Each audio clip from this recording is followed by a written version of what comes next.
आपल्या गाण्यानं अनेकांना भुरळ घालणाऱ्या मिसेस फडणवीस यांनी न्यूयॉर्कमध्ये चक्क रॅम्प वॉक करून अनेकांना आणखी एक धक्का दिलेला आहे। मुख्यमंत्री देवेंद्र फडणवीस यांच्या पत्नी अमृता फडणवीस यांनी न्यूयॉर्क फॅशन वीकमध्ये रॅम्प वॉक केला। पुण्यातील चासा फॅशन इन्स्टिट्यूटच्या विद्यार्थ्यांनी तयार केलेल्या हँडलूमच्या वस्त्राच्या शोसाठी शो स्टॉपर म्हणून अमृता फडणवीस रॅम्पवर उतरल्या।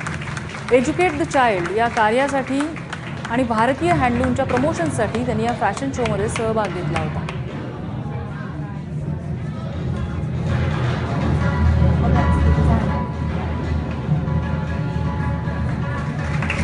हा अतिशय सुंदर अनुभव होता।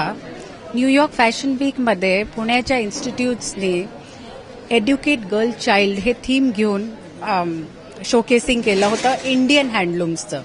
हे इंडियन हँडलूम्सचे डिझाईन्स ज्यांनी बनवलेल्या होत्या त्या मुली होत्या शेतकऱ्यांच्या, त्या मुली होत्या पोर्टर्सच्या। तर त्याला इतकं इंटरनॅशनल अपील त्यांनी टाकलं त्याच्यात की प्रत्येकाने तिकडले असलेल्या बसलेल्या माणसांनी आणि पार्टिसिपेंटनी खूप त्याला अप्रिशिएट केलं आणि त्यांना ऑर्डर्सही मिळाल्या।